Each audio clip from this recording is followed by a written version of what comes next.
It's official. This is the weirdest, craziest book in Fazbear Frights, and you're not going to believe who shows up this time. This is the final story of Fazbear Frights ever. It's called You're the Band, and it follows a woman named Sylvia and her boy, Timmy. Timmy weirdly develops a strange obsession with Freddy Fazbear's Pizza, which is weird because Freddy's closed 30 years ago. Yet, Timmy claims to have visited the pizzeria, to actually have seen the characters, been there, eaten the pizza, all the whole 9 yards. So Sylvia takes him to a psychologist, and she admits that it feels almost like Timmy's become a different person. Then, in this story, there's a flashback to what actually happened and how Timmy turned out to be such a strange little kid. So the first event in this actual story, like chronologically, is Sylvia purchases a Freddy mask for Timmy's birthday because he's just started to show an interest in Freddy Fazbear. The mask arrives in a battered box with a weird smell, and weirdly enough, the seller of this mask online disappears soon after it's sold. At his Freddy's themed birthday party, Timmy invites 2 friends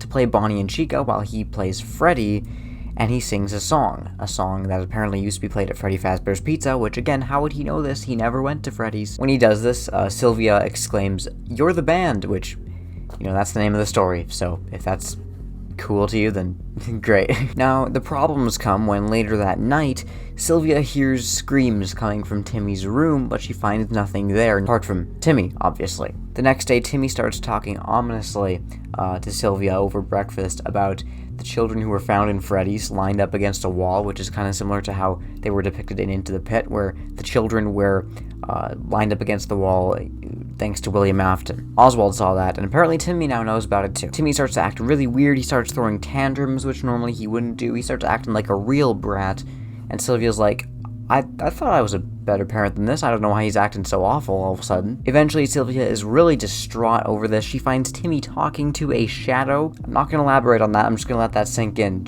Timmy was talking to a shadow thing, person, man. So Sylvia's freaking out. She decides, okay, you guys, we're gonna go to Grandma and Grandpa's and we're gonna talk to them about this. Actually, I guess her grandma, or Timmy's grandma, invited them over. She didn't just say, oh, we're going to Grandma and Grandpa's place now. It was their idea. But they go there, and Sylvia's mother, obviously Timmy's grandmother, is very, she's trying to be comforting. So is Timmy's grandfather, but he's about to grab a knife to cut some food. I forget what exactly. When Timmy sees the knife, and he's freaking out, and he's like trying to grab the knife, trying to grab it away from him, obviously dangerous, and Timmy says that he needs to protect the others. This is interesting. Makes me think that because Timmy has such a visceral reaction to the use of a knife, perhaps the knife was the murder victim that William used, and that's why he has such a insane reaction to seeing just someone holding a knife. The next night, this shadowy man makes another appearance, and Sylvia actually catches him as he's trying to lure away Timmy. She tries to chase him to get Timmy back, but, and this is where things start to get really crazy, a man named Mike stops her. This is not a coincidence. This is not how there was a character named Mike in Into the Pit. This is Michael Afton. We know this because he says that he's a security guard at Freddy Fazbear's Pizza, and that he suspects the mask Sylvia ordered was the head of the Freddy animatronic stolen a few weeks ago, which obviously means there could be some paranormal stuff going on with it. And earlier in the story, Timmy mentions the mask was heavy, so that could also play into it. Sylvia also mentions it was heavy, because it's an actual head of an animatronic. So this is the first time we've ever actually had Mike be a character for more than 1 or 2 voice lines in a game or something. He had a monologue at the end of Sister Location, and that's about it. He hasn't really done much otherwise where we actually get to see who Mike is until now. And he really takes charge of the situation. He knows what's going on. He knows that Timmy's in danger, and he tries to take charge of things. Keep in mind, this story was scrapped, so we don't know if any of this is canon or anything, especially not what's about to happen, but it was at least intended to be canon at some point. Mike thinks that the mask may have harmed Timmy, and that he's already broken in her house and taken the mask back. So, great. This is where things start to get wild. So Sylvia and Mike, they drive back to the old Freddy Fazbear's Pizza. They find Timmy on stage next to Bonnie and Chica. Meanwhile, all of a sudden, black and white striped tentacles shoot from the walls of the pizzeria and try to strangle Sylvia. That's right, the puppet is here now too. Mike grabs the mask, he puts it back on Timmy, causing its eye holes to glow, before he grabs it off of Timmy again and pulls him off the stage. The puppet actually, in the flesh, comes down from the ceiling towards Timmy, but Mike kind of gets in the way and protects him, and that, I guess, causes the puppet to retreat, and then Freddy walks in and he actually puts on the stolen animatronic head, and then he goes on stage, and the others just run away from the pizzeria like, no, they don't want to have anything to do with that. So after this, it is shockingly easy for Sylvia to just kind of brush off what just happened. That's like the one complaint I have about this story, is Sylvia just kind of is okay with the completely wild things that just happened to her. She doesn't seem to question it too much. Mike explains his theory that something was alive in the Freddy mask, which we probably know what that is, and that it entered Timmy when he put on the mask. The shadow figure, we have no idea what it was. Maybe it was Shadow Bonnie or something. Basically, Mike makes Sylvia and Timmy promise to keep everything a secret, and then Timmy goes back to normal, and the story ends. Nice, happy ending. But wow, is that wild. I really liked this story. I think it went completely insane in a lot of places, but, like, I enjoyed it. The ending had stuff just go completely bonkers. The puppet was there, which is the second time the puppet has showed up in this series. The first was in one of the epilogues, so I'm glad the puppet actually gets, like, a story.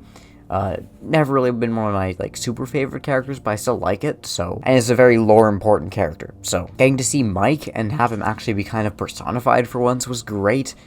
You know, we kind of get to figure out what kind of a person he actually is.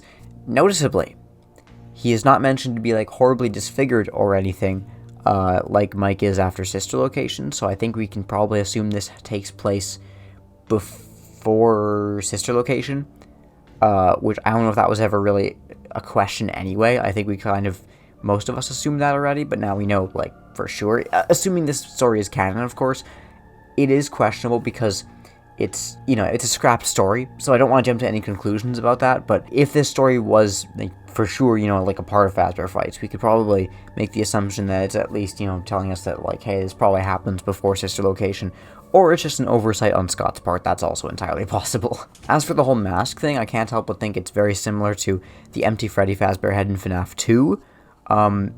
That one noticeably didn't possess the person who wore it, you, in the game, so probably something entirely different, but still interesting to note. And it kind of shows that the spirits in the animatronics can also have adverse effects on other people and kind of possess other people.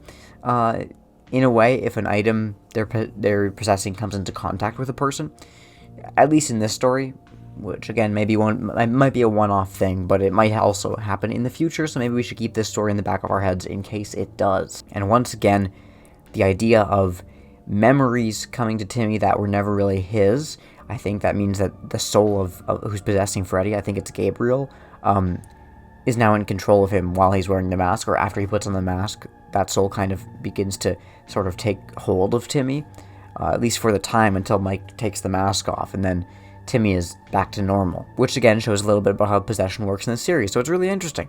This story was pretty good. I would recommend, if you're gonna, like, it's probably worth it to get Felix the Shark just for this story. And hey, again, if you guys know where I can get an actual physical copy of Felix the Shark without having to buy the box set, let me know. I'm on the hunt. I'll find it eventually, but I just don't want to have to buy the box set for it. Maybe I will, and then I'll just sell all the other books in it, but I don't want to have to do that, you know? If push comes to shove, I suppose I will. But thank you guys for watching. If you want to see more, check out this video right here. I chose it just for you. I chose it because I think if you like this video, you'll like that. That's about it. Bye-bye.